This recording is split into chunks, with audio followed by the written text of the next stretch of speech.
L'histoire commence avec Joy, encore enfant, alors qu'elle mène une vie heureuse avec ses parents, sa grand-mère, sa demi-sœur Peggy et sa meilleure amie Jackie, qui était toujours à ses côtés. Dès son plus jeune âge, Joy avait un grand rêve, elle voulait créer quelque chose de vraiment extraordinaire. En grandissant, Joy rencontra un homme charmant du nom d'Anthony, originaire du Venezuela et passionné de chant. Ils finirent par se marier et eurent 2 enfants. Cependant, leur mariage se termina par un divorce car Joy ne supportait pas la paresse de Tony, et celui-ci était incapable de subvenir aux besoins des enfants. Tony avait toujours rêvé de devenir un chanteur célèbre, ce qui rendait difficile pour Joy de gérer seule toutes les responsabilités domestiques. Malgré tout, Tony tenait toujours à Joy, et même après le divorce, il continua à vivre dans le sous-sol de la maison de Joy. Les parents de Joy avaient eux aussi divorcé. Son père avait quitté la famille et s'était remarié.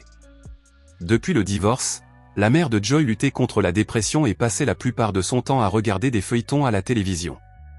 À l'époque, Joy travaillait comme agente de réservation aérienne, mais son emploi ne dura pas longtemps en raison d'une réduction des effectifs au sein de l'entreprise.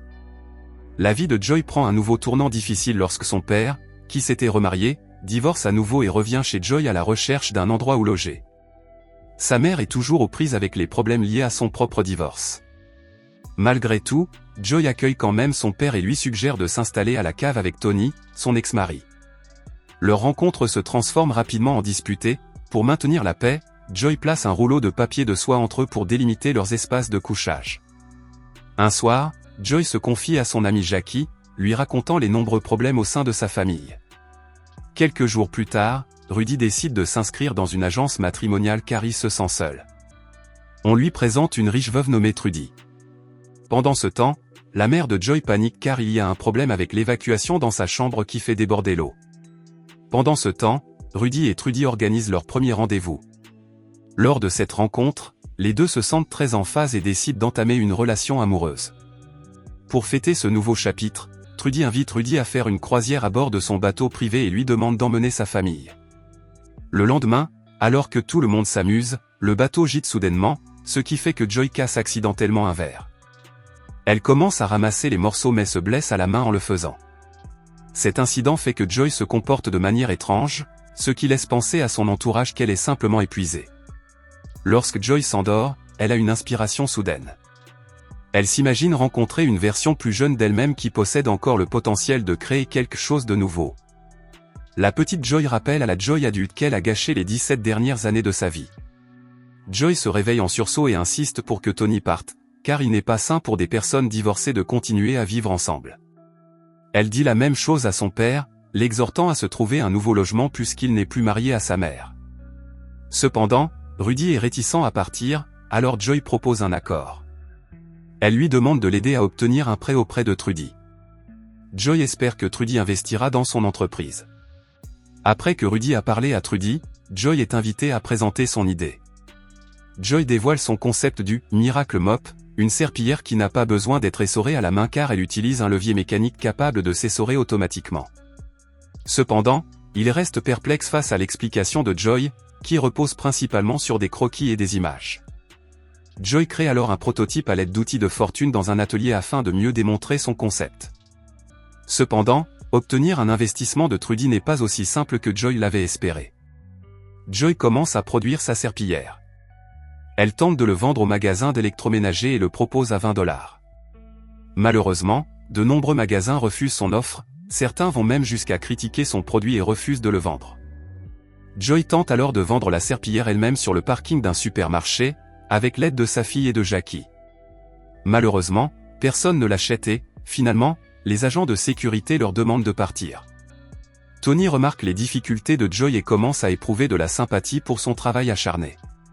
Pour la soutenir, il présente Joy à son cher ami Neil Walker, responsable d'une chaîne de télévision et d'émissions de téléachat. Dans le bureau de Neil, Joy montre comment fonctionne la serpillière.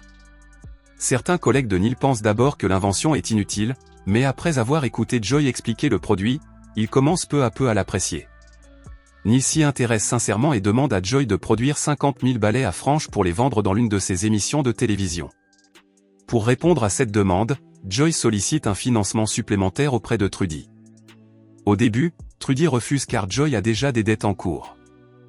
Après y avoir réfléchi pendant plusieurs heures, Trudy accepte toutefois à une condition, la maison de Joy doit servir de garantie. Joy accepte l'accord et fabrique rapidement le nombre de balais demandés. Quelques jours plus tard, toute la famille de Joy se réunit devant la télévision pour regarder le lancement du produit, en espérant que les ventes soient un succès. Malheureusement, après la promotion du balai à franges, personne ne l'achète. Joy est anéantie car elle a tout investi dans l'entreprise. Elle contacte Neil pour demander une indemnisation, car c'est lui qui lui avait ordonné de produire 50 000 unités. Cependant, le contrat ne contient aucune clause garantissant le remboursement total des produits invendus. Après négociation, l'entreprise accepte de ne rembourser qu'un tiers de l'investissement. Malgré ce revers, Joy refuse de baisser les bras. Elle se rend au bureau de Neil et demande une nouvelle chance, insistant pour promouvoir elle-même la serpillière à la télévision. Au début, Neil doute de ses capacités car elle n'a aucune expérience devant les caméras, mais il finit par accepter. Joy est conduite dans la loge pour se faire maquiller, même si elle se sent mal à l'aise et préférerait apparaître au naturel. L'émission de téléachat en direct commence. Joy semble nerveuse et a du mal à parler. Neil s'inquiète alors que le silence se prolonge. Soudain, un client appelle pour demander des informations sur la serpillière. L'appelant est en réalité Jackie, qui se fait passer pour un client afin d'encourager Joy à parler du produit. Immédiatement, Joy prend confiance et commence à promouvoir la serpillière avec enthousiasme. De manière inattendue, les commandes montent en flèche jusqu'à atteindre 47 000 unités. Le bonheur de Joy se mêle bientôt à la douleur lorsque sa grand-mère bien-aimée vient à décéder. Cette perte la touche profondément car elle était bien plus proche de sa grand-mère que de ses deux parents. Comme si les choses n'étaient pas déjà assez difficiles, le fournisseur des matériaux pour la serpillière augmente soudainement ses prix après avoir constaté le succès télévisé du produit. Elle exprime sa frustration face à cette hausse soudaine des prix, mais même après avoir négocié, le propriétaire refuse de baisser les coûts. Méfiante, Joy demande à inspecter les machines de production pour comprendre pourquoi les prix ont augmenté, mais sa demande est rejetée. Se sentant mal à l'aise, elle se faufile dans les toilettes et découvre une bouche d'aération. En rampant à travers celle-ci, elle atteint la zone de production. À sa grande surprise, Joy découvre que l'entreprise a secrètement breveté son invention à son insu et a vendu le produit comme si c'était le sien. L'entreprise accuse Joy d'intrusion et appelle la police, ce qui conduit à son arrestation. Heureusement, son père arrive et parvient à la faire libérer. Joy tente de porter l'affaire devant les tribunaux, mais perd le procès. Elle est contrainte de payer des droits d'auteur sur chaque balai à franges vendu, ce qui met Trudy et Rudy hors d'eux. Sous une pression énorme, Joy est contrainte de signer les documents de faillite sur l'insistance de Trudy afin de protéger ses investissements. Leur relation d'affaires prend fin. Même si sa situation continue de s'aggraver et qu'elle perd presque tout soutien, Joy reste déterminée.